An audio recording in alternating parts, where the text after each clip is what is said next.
Emily had always kept to herself. As a maid at one of the most prestigious hotels in the city, she was used to being invisible. Her job was to clean the rooms, make the beds, and ensure everything was perfect for the hotel's elite clientele. It was a quiet, routine life, one she had come to embrace. What the guests didn't know was that Emily was deaf. She had never let it define her, but it certainly made her job a little harder. Most people didn't understand sign language, and communication could be awkward at times. Still, Emily had found a way to navigate the world, always smiling and doing her best. One evening, as she finished her shift, Emily was assigned to clean a room that had been recently vacated by a high-profile guest. The CEO of a tech company, Richard Westbrook. His reputation preceded him, and Emily had heard the whispers from the other staff. He was powerful, wealthy, and known for being a bit of a perfectionist. But to Emily, he was just another guest she needed to attend to. She had been trained to treat everyone the same, no matter who they were. That night, when Emily entered Richard's suite to clean, she was surprised to find him still there, sitting by the window, staring out at the city lights. The room was quiet, and the only sound was the soft clicking of his phone as he worked. She hesitated for a moment, unsure whether to interrupt. But then she saw him glance up at her, and she gave him a polite smile. Richard raised an eyebrow, clearly noticing something was different. He wasn't used to the staff greeting him directly. His eyes softened slightly when Emily raised her hand in a subtle wave, but she didn't speak. Instead, she made a small, gentle sign with her fingers. "Hello." Richard blinked in surprise. He had seen the staff around the hotel, but this was the first time anyone had greeted him in sign language. His curiosity piqued, and he tilted his head slightly, signaling his interest.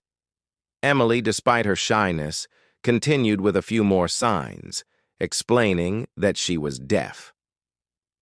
Richard, for the first time in a while, was captivated. He wasn't accustomed to this kind of interaction, so authentic, so different from the usual stiff pleasantries he was used to. The more they communicated, the more intrigued he became. "I didn't realize you were deaf," Richard said, his voice warm but careful. Emily gave a small nod, smiling shyly. She wasn't used to speaking about her condition, but something about Richard made her feel comfortable. They spent a few more moments communicating in sign language, and Richard even tried to learn a few words on his own, much to Emily's amusement. It was a brief exchange, but for Emily it felt meaningful, something she had never experienced with a guest before. As the evening came to a close, Richard stood up to leave, offering Emily a sincere handshake. "Thank you for that," he said. "I've always wondered what it was like to communicate in a different way. You've taught me something valuable tonight." Emily nodded, still shy, but feeling a warmth she hadn't felt in a long time. "It was my pleasure. Thank you for being understanding."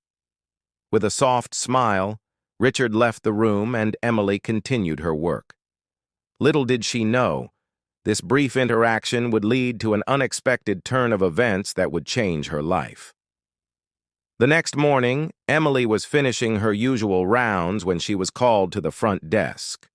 Her heart skipped a beat. The manager, Denise, greeted her with a look of surprise and curiosity. "Emily?" Denise said, her tone both serious and intrigued. "We have a special request for you. Mr. Westbrook would like to speak with you upstairs." Emily blinked, unsure of what this could mean. She had only briefly spoken to the man the night before, and she had no idea why he would ask for her now.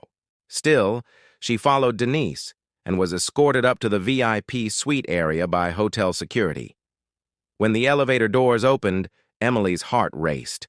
She was led down a corridor filled with exquisite artwork and plush carpets, each step feeling more surreal than the last. She reached the door to Richard's suite and knocked gently. "Come in," Richard's voice called from inside. When Emily entered, Richard was sitting at the large desk by the window, his back turned to her as he gazed out at the city below. He turned in his chair when he heard her footsteps. "Ah, Emily," he said with a smile. "Please, come in. I'm glad you could join me." Confused and nervous, Emily stepped forward, unsure of what was happening. Richard motioned to a chair across from his desk, and she sat down, still hesitant. "I've been thinking a lot about our conversation last night," Richard said, his eyes focused on her with a sincerity that surprised her. "And after reflecting on it, I realized that I want to offer you an opportunity. A real opportunity." Emily's heart skipped a beat. Was this some kind of joke?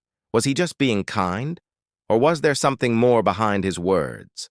Richard continued, "You're clearly intelligent and capable, and I can see that you've got the determination to succeed. I run a nonprofit initiative that works with tech companies to provide job opportunities for people with disabilities. We are looking for someone like you, someone who can help lead our efforts and show others that talent and capability are what matter, not physical limitations." Emily's mind raced, trying to process what he was saying. A job offer? For someone like her? "You want me?" she signed, her hands trembling slightly. Richard nodded, his gaze never wavering. "I've seen firsthand how often people with disabilities are overlooked. I want to change that. I want to give you the chance to be part of something bigger, to work in a position where you can not only make a difference, but inspire others. I want you to be my partner in this project." Tears welled up in Emily's eyes as she processed the weight of his words. She had never imagined something like this. She had been taught to keep her head down, to make do with the job she had. But now, someone was offering her something more, something she never thought was possible. "I don't know what to say," Emily signed, her hands shaking with emotion. "I've never been offered anything like this before." Richard stood up, walking around the desk and stopping in front of her. He smiled, his eyes kind. "You don't have to say anything yet. I just wanted you to know that you're worth this opportunity, Emily. You have something incredible to offer. All you need is someone who believes in you." As the reality of his offer sank in, Emily realized that this was more than just a job. It was a chance to redefine her future, to step out of the shadows and into a life she had never dreamed of. She had always been told she wasn't enough, that her disability would hold her back. But now, she had the chance to prove that wrong, not just to others, but to herself.